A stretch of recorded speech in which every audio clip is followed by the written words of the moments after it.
Hi,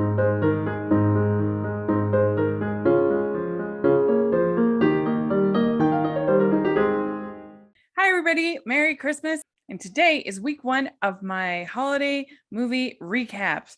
And I'm going to be doing this every Thursday where I'm going to be telling you the highlights of the holiday movies that I've been watching and covering over at Hallmark's podcast. And maybe there's some that I don't cover over there or we don't talk about much. So this is a chance for me to give my thoughts on that week's movies and have so much fun. So I hope you enjoy it. Make sure you check out Hallmark's podcast. We got lots of fun going on there. And make sure you check out the Patreon where we have watch-alongs and other fun stuff going on. Please take a look at that. So let's talk about this week's movies. First of all, there's a couple unconventional movies that you wouldn't necessarily think of as Christmas movies, but I thought it was worth mentioning. There's actually David Lowery's The Green Knight, which is the Arthurian tale of the knight confronting the Green Knight and Dev Patel. And it's actually all set on Christmas and involves a Christmas feast and a challenge. And he has until next Christmas to confront the Green Knight. So it's actually a Christmas movie. And then also there is a movie called Silent Night, which is I saw at TIFF, and this movie stars Keira Knightley, and it's an apocalyptic movie where the end of the world is coming, and they celebrate Christmas, and the day after will be the end of the world. So it's very sad. But it's kind of an interesting combination of end of the world and the holidays. In the end, I didn't give it a full recommendation, but it has some interesting elements. So if that sounds something for you, then check it out. So let's talk about some other movies. There is a movie that was a Christmas in July film for Hallmark, and that is Crashing Through the Snow. And this stars Amy Acker, and you can check out my interview with Amy Acker. That was so fun. She's delightful. It's basically about a woman who is a single mom with two girls, and she ends up going to her ex's house for Christmas so their girls can be near their dad, meeting her ex's brother there, and they spark chemistry. So this was cute. It has a little bit more humor than some of the other Hallmark movies, so check it out.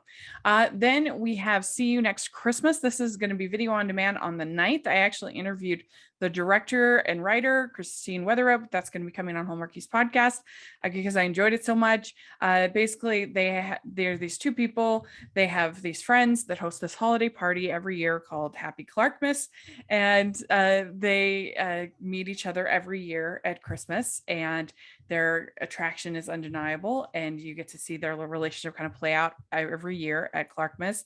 And it's really charming and really a witty script, enjoyable. I mean, I liked it so much I wanted to interview Christine, and she's actually in the movie playing the host of the party, the Clarkmas party.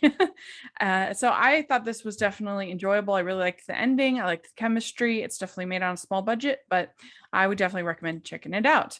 Then we have the Hallmark movies for this weekend. We have Christmas in My Heart, and this starred Luke McFarlane and Heather Hemmings, and it's the story of a country music singer who's kind of washed up and cynical. His wife passed away. He has a little girl, and Shirley Ralph is in it as well, playing his mother-in-law. And Heather Hemmings is a violinist who is hoping to be able to make the orchestra, but she's teaching lessons right now, and she ends up teaching Luke McFarlane's little girl violin lessons. And of course, they end up spending time together. This movie was the winner for me of the weekend. I thought it was so sweet, so well done, great chemistry, just such a community feeling. I really loved the diversity, the inclusivity of the film. It all felt really authentic. There's a whole scene where the little girl talks about how she feels pressured on social media to do her hair a particular way.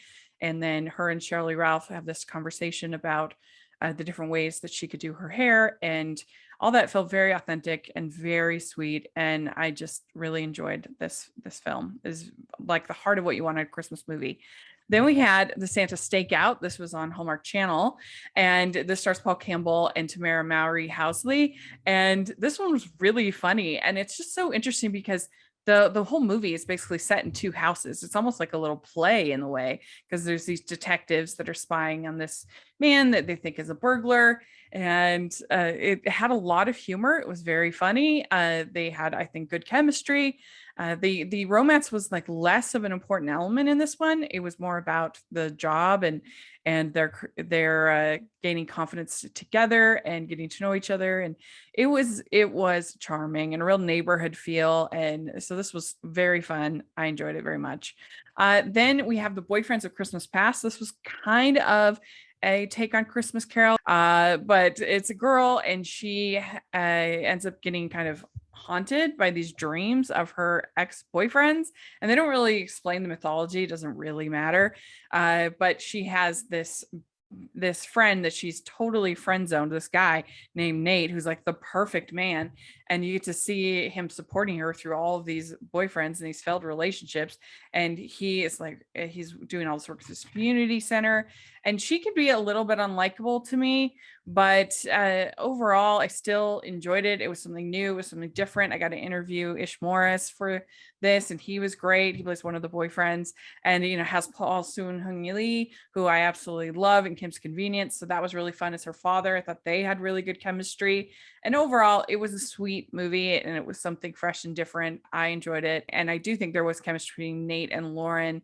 But, just seeing her, the way that she treated all these guys because of her fear was sometimes hard to take. And also just that she could be so oblivious to this guy, this perfect guy who was, buying her things like gingerbread and having gingerbread and hot chocolate delivered to her door. And when she was having a bad day, things like that, like that he would do all this. And she's just totally oblivious that he's in love with her. That's sometimes a little hard to take, but nevertheless, I still enjoyed it. Then we had You, Me, and Christmas Trees. And this started out the season for Hallmark. This starred Danica McKellar and Benjamin Ares. And the story was not the best in this, as far as like, it was a little bit hard to believe that she's like the Christmas tree whisperer, basically. Like she's there to kind of figure out what's happening to the trees. The needles are dying as soon as they're cut. And she ends up making this whole compound and everything like that. But nevertheless, I still enjoyed it. I thought they had nice chemistry between Danica and Benjamin Ayres. And I'm really usually pretty soft on the first one, pretty easy going on this one, but nevertheless, I thought it was a sweet little Christmas movie. So, and had some nice witty banter from the writer Julie Sherman Wolfe. So, that's my thoughts on the Christmas movies so far in 2021. Look forward to next week where I'll have a whole new weekend of movies. There's some new players coming into town. We have some Netflix, I think we'll get by then. So yeah, let me know what you think. If you got to see any of these movies, I would love to hear your thoughts. And thanks so much. Please subscribe to my channel. Please like this video. Please check out Hallmark podcast. I would appreciate that so much. Also, we have the patron group, which is so much fun, especially this time of year. And we have the merch store with tons of festive designs that we have. And so check that out. And thanks so much, everybody. I'll talk to you later. Bye.